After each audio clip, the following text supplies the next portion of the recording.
What if I told you that one of the most powerful women in the world, the rightful heir to an empire stretching from the sun-drenched plains of Spain to the newly discovered shores of the Americas, was systematically erased from her own life?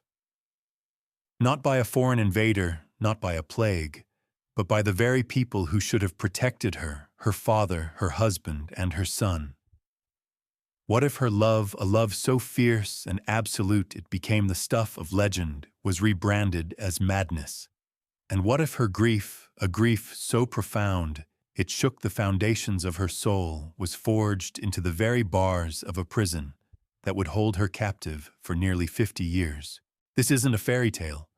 This is the story of a queen whose sanity was put on trial by a world that feared her passion. Imagine a procession not of triumph, but of pure, morbid devotion. A young queen shrouded in black following the ornate casket of her dead husband across the frozen plains of Castile. Night after night she orders the coffin opened just to gaze upon the face of the man she loved, the man who betrayed her, the man whose death became her damnation. The whispers follow her like ghosts, La Loca, the mad woman. The world remembers her as Joanna the Mad. A footnote in history, a cautionary tale of feminine hysteria. A woman who loved too much, who grieved too deeply, and whose mind shattered under the weight of it all. But what if that's the wrong story? What if the whispers were not observations, but carefully crafted weapons of political assassination? What if her prison wasn't built to contain a mad woman, but to silence a queen who knew too much, who felt too deeply, and who stood in the way of the ambitions of men? We are going to descend into the shadows of the 16th century, into the gilded cages of royal courts, where power was the only currency and sanity was a matter of opinion. We will unravel the story of Joanna of Castile, and we will ask the question that has echoed through the centuries, a question that is as relevant today as it was 500 years ago. Who gets to decide who is sane, and what happens when a woman's profound passion is diagnosed as a pathology?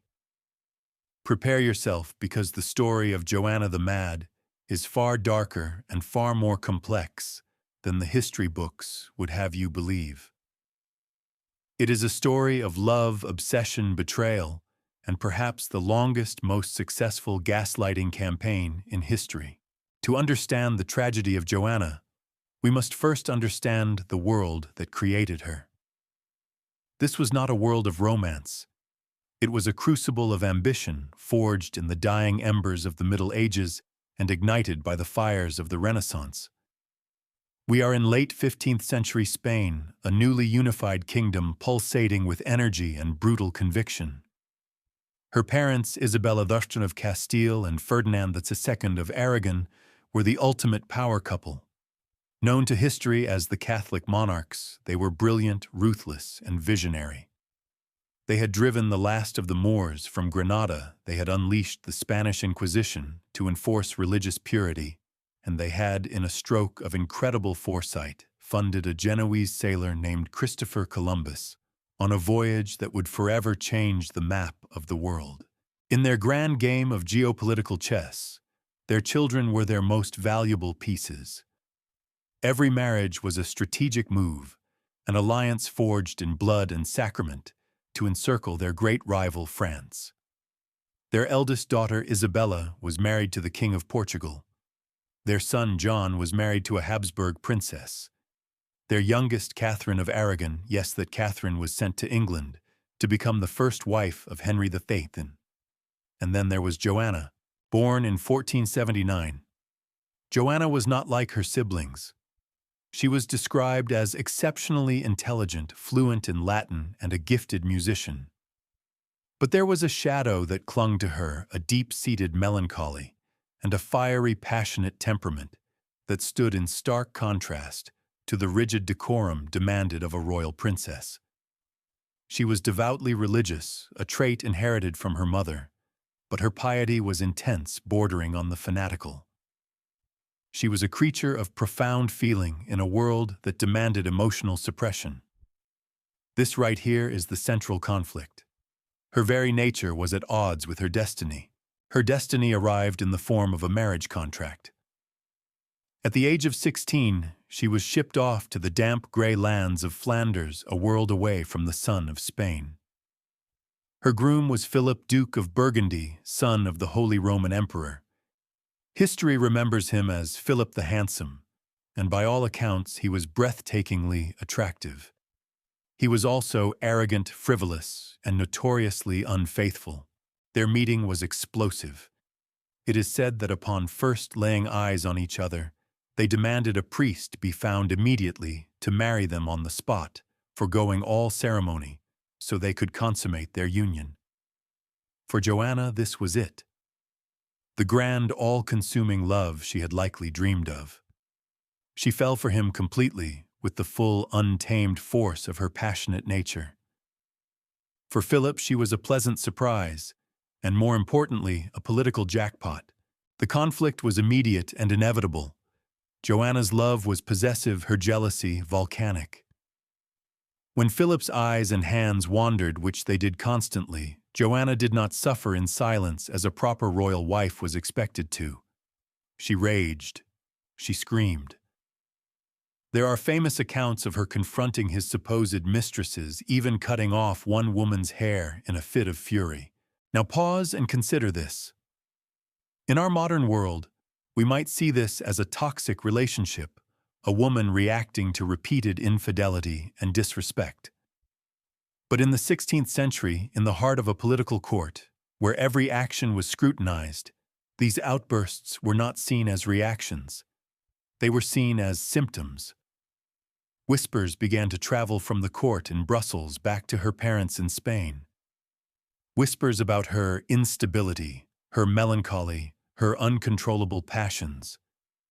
The seeds of the La Loca narrative were being sown not by enemies, but by the daily friction of a political marriage and a personality that refused to be contained.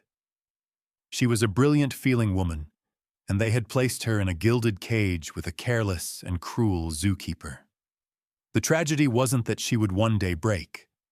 The tragedy was that the cage was designed to make her. The first act of Joanna's public tragedy began not with a death, but with a crown. In 1504, the unthinkable happened. Isabella the Catholic, the formidable Queen of Spain, died. Her will was explicit. Her daughter Joanna was to inherit the throne of Castile, the larger and wealthier of the Spanish kingdoms. Her father Ferdinand would merely serve as regent in Joanna's absence. Suddenly, Joanna was no longer just a duchess in a foreign land. She was the Queen of Castile, and Philip the Handsome, her philandering husband, was now by marriage the king. This was the moment the political knives came out. Ferdinand, a man who had ruled Spain with an iron fist for 3 decades, had no intention of stepping aside for his unstable daughter and his ambitious foreign son-in-law.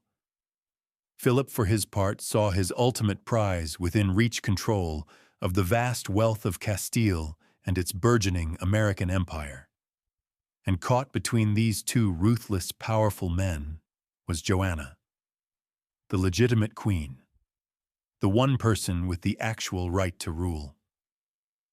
Her sanity was no longer a matter of court gossip. It was now the central question upon which the fate of an empire hinged. In 1506, Joanna and Philip sailed for Spain to claim their inheritance. The journey was a microcosm of their entire relationship, stormy and fraught with peril. Their fleet was battered by a tempest, forcing them to land in England for a time. When they finally arrived in Spain, the battle of wills began. Ferdinand's supporters spread tales of Joanna's erratic behavior, painting her as unfit. Philip's camp promoted him as the strong, stable hand needed to guide the kingdom effectively, trying to sideline his own wife. Imagine the pressure. Joanna was back in her homeland, but it was not a homecoming. She was a player in a game where her own father was her chief rival. She was forced to navigate a treacherous court, where every word she spoke was analyzed for signs of madness. She loved her husband, yet she knew he was using her. She loved her father, yet he was actively working to disinherit her. During this period, she made a series of political moves, signing documents and issuing decrees that show she was anything but a passive madwoman. She was fighting for her crown, but she was fighting a war on two fronts against the two most important men in her life. Then, just a few months after their arrival, the world fell out from under her. On September 25, 1506, after a brief and sudden illness following a game of pelota, Philip the Handsome died. He was 28 years old. The official cause was typhoid fever, but whispers of poison administered on the orders of his father-in-law Ferdinand have never entirely faded. For Joanna, this was the apocalypse. The center of her universe, the source of her greatest joy and her deepest pain, was gone. And her reaction was biblical. This is where the story of Joanna the Mad truly crystallizes. Her grief was a terrifying, all-consuming force. She refused to leave his side, watching over his body as it was being embalmed. She was 6 months pregnant with their 6th child, a daughter she would name Catherine after her sister in England. Ferdinand saw his chance. He rushed to the city of Burgos where Philip had died, not to console his grieving pregnant daughter, but to secure power. He met with the nobles, presented himself as the only viable ruler, and began to consolidate his control. Joanna, lost in her sea of sorrow, was the perfect excuse. See, he could say, she is lost to the world. She cannot rule. I must. This is where the infamous funeral procession begins. Joanna decided that Philip, a Habsburg, should be buried in the royal chapel of Granada alongside her own mother, Isabella. But she would not let him go. For 8 months, she led a bizarre, morbid cortege across the Spanish countryside. They traveled only at night, she insisted, because a widow who has lost the son of her own soul should not behold the light of day. She forbade any women, especially nuns, from approaching the coffin, her jealousy of Philip extending even beyond the grave. Periodically, she would command the procession to halt, order the casket opened, and would kiss the cold feet of her husband's corpse, assuring herself he had not been stolen from her. Let's step into her shoes for a moment. Can you conceive of a grief so vast the modern mind immediately recoils? We see this as pathological as necrophilia, as clear evidence of a shattered psyche. And perhaps it was. But let's look through another lens. Was this also a desperate political act? As long as she had the body of her husband, the father of the heir to the throne, her young son Charles, she retained a powerful symbol of her legitimacy. She was not just a grieving widow. She was the Queen Mother, the guardian of the dynastic succession. The procession was a constant, mobile reminder to the world that she and her line were still in play. It was a macabre but potent political statement. A desperate, heartbroken woman using the only weapon she had left, the corpse of her king, but it was a performance that sealed her fate. Her behavior, broadcast across the kingdom, was the ultimate proof her father needed. In 1509, Ferdinand finally acted decisively. He met the procession, took control, and escorted his daughter to her final destination.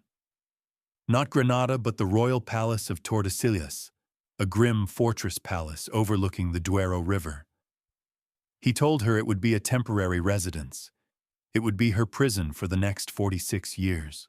He placed her in the care of a warden, a man named Luis Ferrer, who was given explicit instructions to report on her condition, to isolate her, and to reinforce the narrative of her insanity.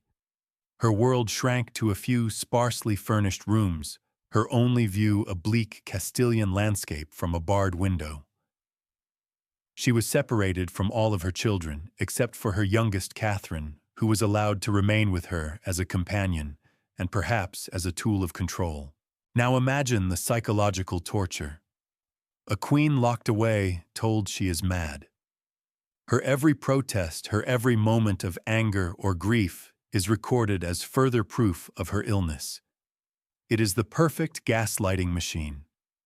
When you are told relentlessly by everyone with authority that you are crazy when your reality is systematically dismantled day by day for years on end, do you not eventually begin to believe it yourself?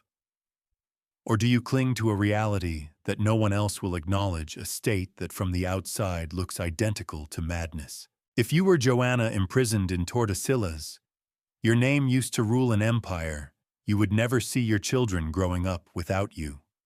Would your mind remain intact? How would you spend the days, the years, the decades? Would you scream at the walls? Would you sink into a silent stupor? Would you pray for a death that was decades away? Let us know what you think in the comments.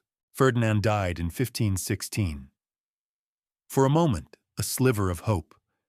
Her son Charles, now a teenager raised in Flanders, was her legal co-ruler. He came to Spain to claim his inheritance. He made the journey to Tordesillas to meet the mother he barely knew. This was her chance for freedom. He was her son. Surely he would release her. He did not. Charles, a cool and pragmatic politician, even at a young age saw what his grandfather had seen: a woman whose freedom was a political liability. He needed to rule unencumbered.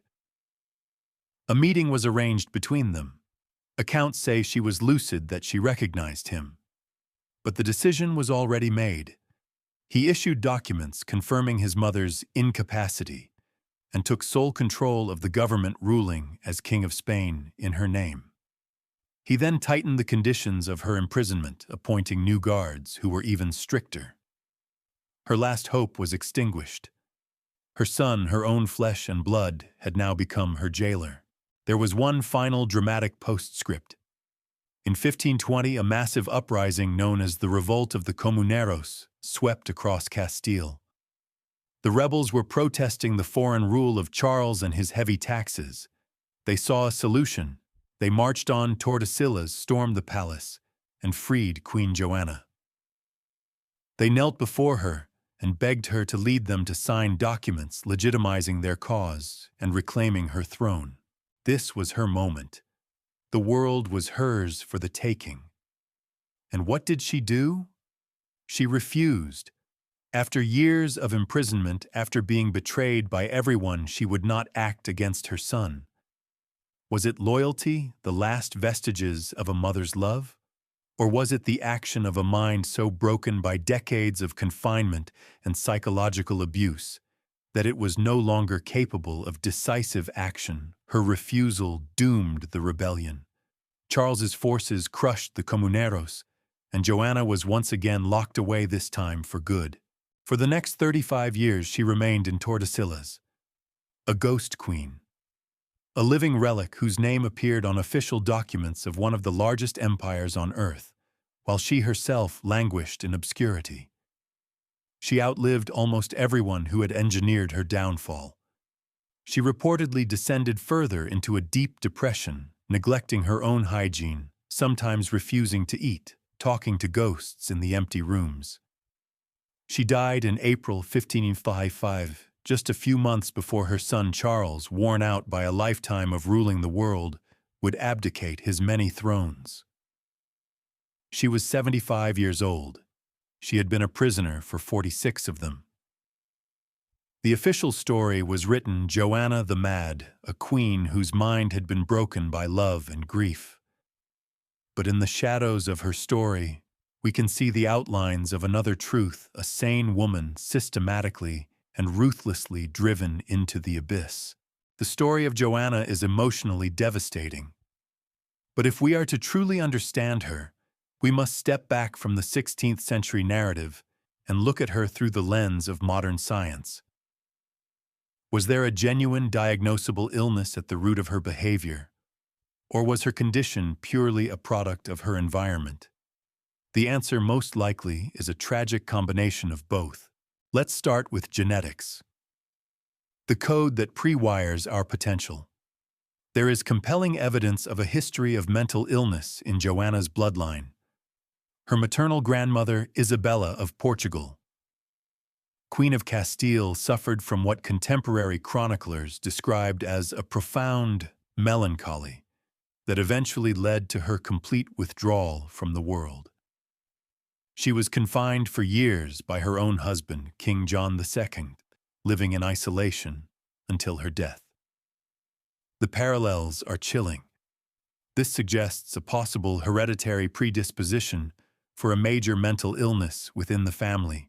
What could it have been? Modern psychiatric speculation, based on the described symptoms, points to several possibilities. One is schizophrenia. The reports of her apathy, her later neglect of personal hygiene, her social withdrawal, and potential auditory hallucinations, talking to unseen people, align with some symptoms of the disorder. Another strong candidate is bipolar disorder. This would account for the extreme swings in her temperament, from periods of deep, incapacitating, melancholy, depressive episodes to the volatile, high-energy outbursts of rage and jealousy, manic or hypomanic episodes. Her intense, all-consuming passion for Philip and her equally intense reactions to his infidelity fit this pattern of emotional dysregulation. However, the most fitting diagnosis, and perhaps the one that resonates most strongly with her life story, is severe clinical depression, with psychotic features also known as psychotic depression. This condition combines the profound sadness, hopelessness, and lethargy of major depression with symptoms of psychosis such as delusions or hallucinations. Joanna's belief that her husband's body might be stolen, her obsessive rituals around his coffin, these can be interpreted as paranoid delusions born from a mind fractured by grief. Her withdrawal and refusal to engage with the world are classic symptoms of a deep depressive state. The immense trauma of Philip's sudden death could easily have been the trigger that pushed a predisposed mind from severe depression into a psychotic episode. But a diagnosis in a vacuum is meaningless. We cannot separate Joanna's potential biology from her biography. This is where modern psychology provides the most crucial insights, particularly the concept of complex post-traumatic stress disorder, CPTSD. Unlike standard PTSD, which can result from a single traumatic event, CPTSD stems from prolonged, repeated trauma in a situation where the victim has little or no hope of escape. Does this not perfectly describe Joanna's life? Consider the compounding traumas: being raised as a political asset, not a person, being sent to a foreign land at 16, an emotionally volatile and abusive marriage marked by public humiliation and infidelity, the immense pressure and political betrayals following her mother's death, the sudden traumatic death of her husband, and finally, the ultimate betrayal, being imprisoned for 46 years by her own father and son, systematically isolated and stripped of her identity. This isn't one trauma. It's a lifetime of them.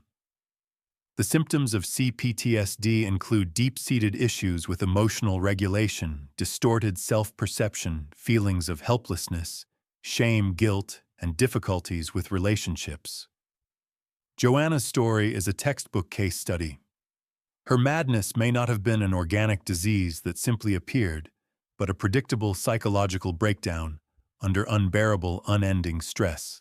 And this brings us to the most sinister tool used against her: gaslighting. This term is modern, but the technique is ancient.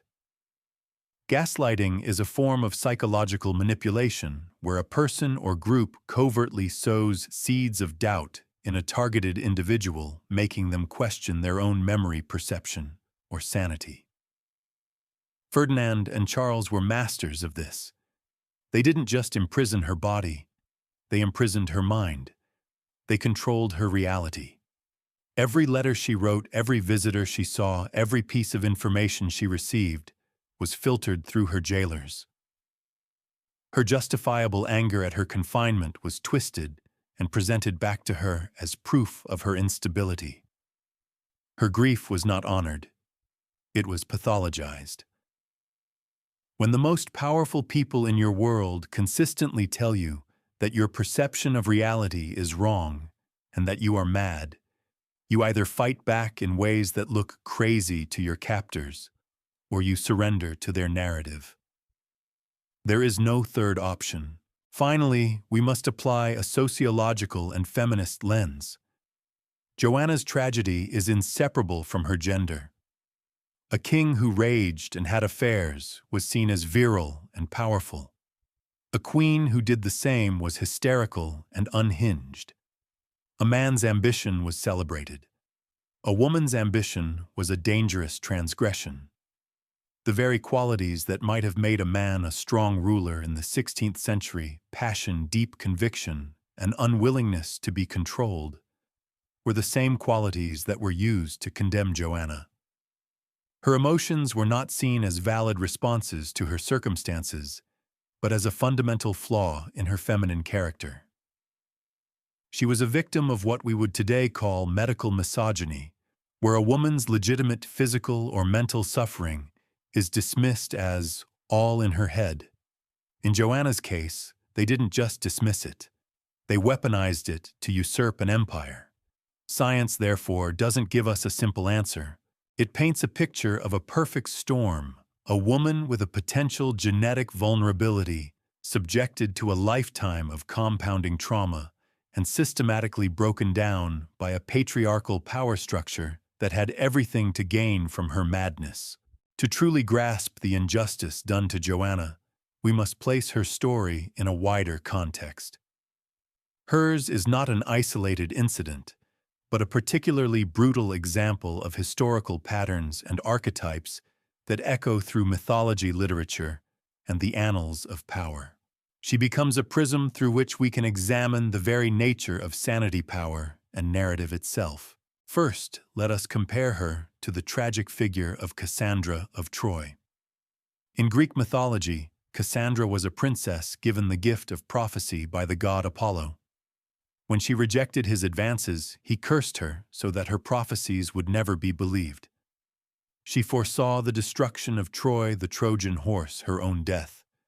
She screamed the truth at the top of her lungs, but everyone dismissed her as a madwoman. Joanna was a real-life Cassandra. She understood the political machinations around her. She knew her rights as queen. She perceived the betrayals of her father and husband. She spoke her truth through her actions, her defiance, her very grief. But the curse of her time, the curse of her gender, was that her voice was preemptively labeled as madness. Her insights were dismissed as ravings, her valid emotional responses as the symptoms of a diseased mind. Like Cassandra, she was trapped in the lonely hell of knowing the truth in a world determined to believe a lie. Now let's contrast her treatment with that of so-called mad kings. History is littered with male rulers who suffered from clear mental illness. King Charles VI of France, known as Charles the Mad, suffered from episodes of psychosis where he believed he was made of glass and would shatter if touched. King George III of Great Britain, whose madness is now believed to have been caused by the disease porphyria or bipolar disorder, lost the American colonies during a period of profound instability. While their illnesses were tragic and had massive political consequences, the narrative surrounding them is subtly different. Their madness was often framed as a divine trial, a tragic affliction, a sickness that befell a great man. It was rarely used as a pretext to question the fundamental legitimacy of male rule itself. It was a bug in the system, not a feature. For Joanna, her madness was presented as intrinsically linked to her womanhood. It was a failure of her feminine nature to be placid, obedient, and emotionally stable. The narrative wasn't "a great queen has tragically fallen ill," but rather, "See, this is what happens when a woman has power. She is ruled by her womb and her emotions." The response wasn't just to manage her illness, but to use it as justification to remove her, completely reinforcing a patriarchal power structure. Male madness was a tragedy. Female madness was an indictment. This forces us to ask a profound philosophical question: who defines sanity? Is sanity a fixed objective medical state, or is it more often than not a social construct defined by those in power? The philosopher Michel Foucault argued this very point in his seminal work, Madness and Civilization. He traced how, through history, madness was not always seen as a medical illness, but as a form of social deviance. The madman was simply the one who existed outside the accepted norms of reason and behavior. In the Age of Reason, he argued anyone who did not conform to rational standards was locked away not just for their own good, but for the good of a society that demanded order. Joanna lived at the dawn of this age. Her behavior, her passionate grief, her public defiance, her religious fervor was profoundly unreasonable to the coolly calculating political minds around her. Therefore, she had to be mad. Sanity in her world meant compliance. It meant signing away her power. It meant accepting her husband's infidelities in silence. It meant stepping aside for her father and son. By refusing to be a quiet, compliant cog in the political machine, she was, by their definition, insane. Her prison in Tordesillas was not just a physical place. It was a philosophical statement. It was the embodiment of reason locking away passion. So when we ask if Joanna was mad, we are asking the wrong question. The more important question is, was the world she lived in sane? A world of ruthless ambition, of political backstabbing, where a daughter's inheritance is stolen by her father, where a wife is a mere pawn for her husband, where a mother is a stepping stone for her son. Perhaps Joanna's madness was the only sane response to an insane reality. Perhaps her profound grief was not a pathology, but a testament to her humanity in a world that had tried to strip it from her. It is tempting to view the story of Joanna of Castile as a relic of a distant, brutal past. A Gothic horror story from 500 years ago. But to do so is to miss the point entirely. The mechanisms of her destruction, the pathologizing of female emotion, the use of psychological manipulation for control, the legal stripping of a person's autonomy, are not relics. They have simply changed their clothes. Joanna's ghost haunts our modern world, and her story holds up a chilling mirror to our own time. Let's start with the most direct parallel, the weaponization of the term crazy against women. Think about it. In politics, a female candidate who shows passion or anger is often labeled emotional or unstable, while a male counterpart is seen as strong and authoritative. In the corporate world, an assertive woman is bossy or difficult, while a man with the same traits is a leader. In divorce courts and custody battles, a woman's emotional distress is sometimes used against her, painted as evidence of instability, to deny her credibility or even access to her children. The vocabulary has changed from melancholy and hysteria to overly emotional, unhinged, or erratic. But the underlying principle is identical, dismissing a woman's valid reactions and agency by attacking her mental state. Every time a woman's anger at injustice is called drama, we hear an echo of the whispers that followed Joanna through the halls of her palace. And then there is the insidious, timeless tactic of gaslighting. The term itself comes from a 1938 play, Gaslight, where a husband manipulates his wife into believing she is going insane by subtly altering their environment and denying her perceptions. This is precisely what Ferdinand and Charles did to Joanna on a grand, systematic scale. But this dynamic plays out in countless private relationships today. Abusers, narcissists, and manipulators routinely deny their partner's reality. "I never said that. You're imagining things. You're being too sensitive. You're the one who's crazy." This slow, corrosive process of psychological abuse makes the victim doubt their own sanity, isolates them from support systems, and makes them easier to control. Joanna's 46-year confinement is the ultimate endpoint of gaslighting, a stark reminder of how this form of abuse is not just about emotional pain, but about the complete annihilation of a person's selfhood. Furthermore, Joanna's story is a terrifying historical precedent for the modern legal concept of conservatorship or guardianship. These legal structures are designed, in theory, to protect individuals who are genuinely unable to care for themselves or their finances due to age, disability, or illness. But as we have seen in recent high-profile cases, this system can be ripe for abuse. The case of Britney Spears brought this issue to the world's attention. Here was a global superstar generating millions of dollars, yet she was legally stripped of the right to make basic decisions about her own finances, her own career, and even her own body.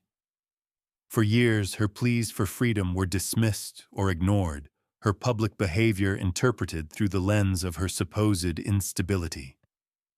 Like Joanna, her name and image were used to power a massive enterprise, from which she was allegedly not the primary beneficiary. Like Joanna, she was a woman whose immense public value was contrasted by her profound private powerlessness. The legal arguments used to maintain her conservatorship, that she was susceptible to manipulation, that she was mentally unwell, are eerie modern translations of the justifications used by Ferdinand and Charles. It demonstrates how a system intended for protection can become a cage, where the protected person's voice is the last one to be heard. Joanna's story forces us to confront uncomfortable questions about medicine and gender. The phenomenon of medical misogyny persists.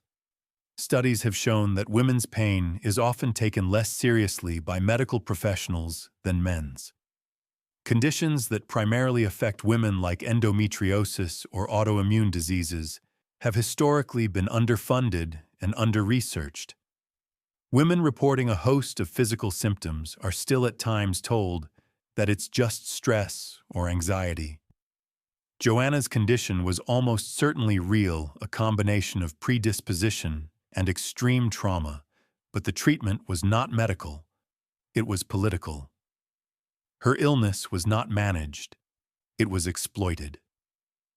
This history of dismissing, misinterpreting, and exploiting female suffering has a long shadow, and it reaches all the way into the doctors' offices and emergency rooms of today. So no, Joanna is not just a 16th century queen. She is an archetype. She is the woman whose passion is too much for the world to handle. She is the brilliant mind silenced by a system that needs her to be silent. She is the victim of abuse who is blamed for her own reactions. She is the individual whose legal rights are stripped away for her own good. Her story is a 500-year-old warning. It cautions us to be critical of narratives, especially those about powerful or difficult women. It urges us to listen to the person who has been labeled crazy and ask not just what is wrong with them, but also what has been done to them. And it reminds us that the line between protection and imprisonment can be terrifyingly thin, and that the battle for one's own mind, one's own reality, is a fight that is still being waged in the quiet, hidden spaces of our modern world. So we are left where we began, in the shadows of history, with a name that has become a synonym for insanity, Juana la Loca. But after walking through the corridors of her life, can we ever hear that name the same way again? Was she mad? Perhaps. By the end of her long, tortured life, it is likely her mind had sought refuge in a place where the betrayals and the grief could no longer reach it. The decades of isolation, the relentless psychological pressure, the profound loss, it is hard to imagine anyone emerging from such an ordeal with their psyche entirely unscathed. But was madness the cause of her tragedy, or the result? That is the question that should haunt us.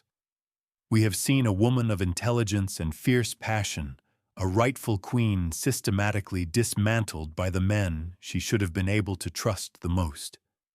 We have seen her grief pathologized, her love used as a weapon against her, and her sanity traded for political expediency. They needed a madwoman to justify their ambition, and so through a campaign of isolation, manipulation, and relentless gaslighting, they created one. The story of Joanna the Mad may be less of a medical diagnosis and more of a political verdict delivered by a kangaroo court of history written by the victors. Her final resting place is the Royal Chapel of Granada. There, in a magnificent tomb, she lies beside the husband, whose death defined her, her mother, whose crown she inherited, and her father, who imprisoned her. A silent stone family united in death as they never were in life. It is a final, bitter irony. The queen who was erased from her own reign now lies at the very heart of the kingdom she was never allowed to rule.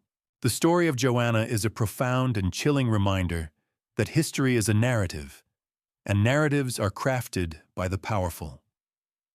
It teaches us to question the official story, to listen for the silenced voices, and to look for the humanity behind the monstrous labels. Her ghost asks us to consider how many other stories, how many other lives have been twisted and erased to serve a convenient truth. Who are the Joannas of our time? The shadows of the past are filled with stories like Joanna's waiting to be told. If you believe these hidden histories deserve to be brought into the light, subscribe to Dark History and click the notification bell. History is not just a record of events. It's a constant struggle over the truth. Join us as we continue to explore that struggle. And now we turn the question to you. After hearing her story, what do you believe? Was Joanna a victim of mental illness, a victim of political conspiracy, or a tragic combination of both? Who was the real La Loca? Share your thoughts and theories in the comments below. Let's discuss.